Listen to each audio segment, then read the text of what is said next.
Hi, this is Dr. O'Malley with Great Oral Health. Today I want to talk to you about fluoride.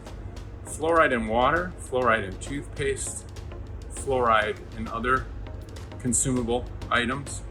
Is it good for you or not? Well, first of all, what is fluoride? So fluoride comes from an element called fluorine, and it's one of the top 15 most abundant elements occurring naturally on the planet. So obviously our body can handle some of it, but the amount of exposure that we want to it is meant to be minimal because it attracts lead. It has a high affinity for globbing onto lead. So what happened is, and you can look at this on the periodic chart, which we'll put up on the screen here, you can see where it's listed as fluorine. So it has a slight little molecular change from that and it becomes known as fluoride. So in the 1940s, they started looking at fluoride in the water. They thought there might be some association of people not getting as many cavities in fluoridated water zones. So Michigan experimented with it, and then soon after that, all the municipalities around the United States, a good proportion of them, have now put fluoride in their water. Well, the CDC came out with a study just recently, and even they said they can't see an inverse relation. In other words, the more fluoride in the water, the less cavities we're seeing. They could not see that. So it's suspect for changing that entire policy, especially because when we look at the possible side effects and associated health risks. I'll also put that on the screen so you can see it. But the big ones are, of course, osteoporosis, osteoarthritis, skeletal defects, fluorosis, that's where you get the white stains on the teeth, which is an indication the teeth are actually now getting weaker. And it can be mild to severe. If it's severe, then people have to come in and do veneers aesthetically because it can be very off-putting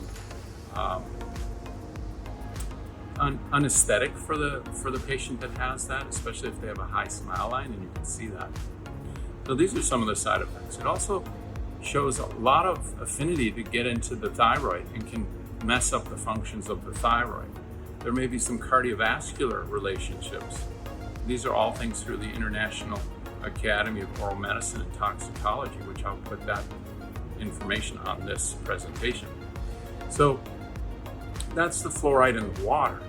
Now, where else are we getting fluoride? Well, we're getting it in our toothpaste. Why are they putting it in the toothpaste? Well, they figure if a little works, more would be better.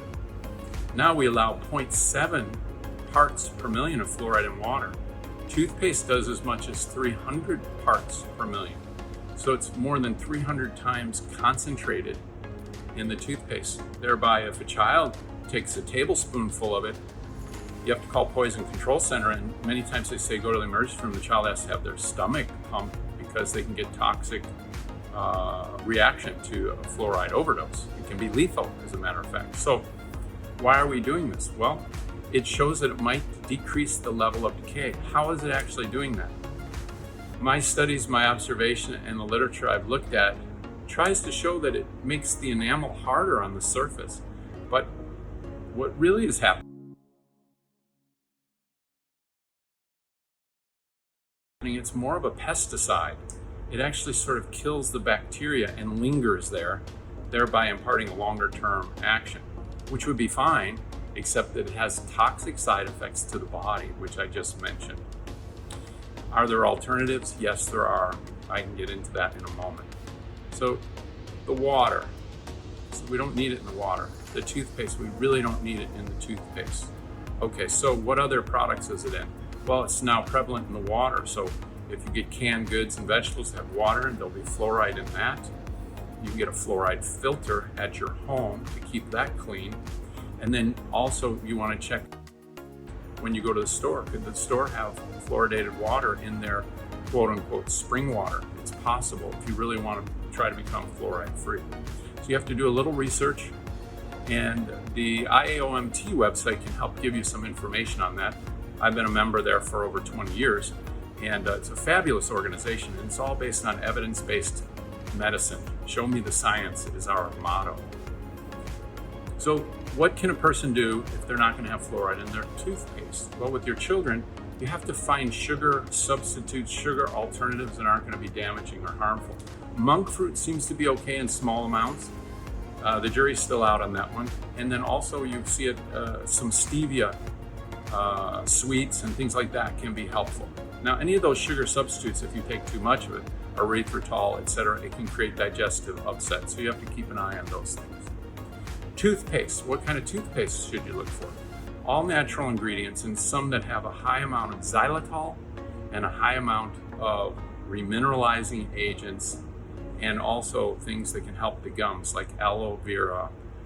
If you can get hydroxyapatite, that's basically tooth and bone mineral.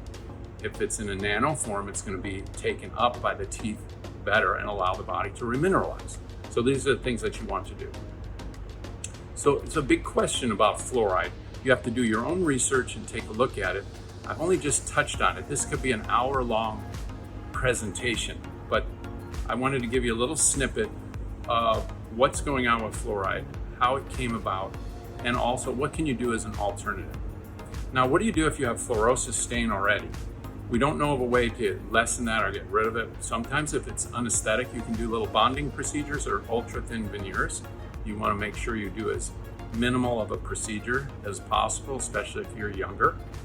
And once you know what the source is, now you can help make sure that doesn't happen with your children and your grandchildren. I hope this was helpful, and we'll see you on the next video.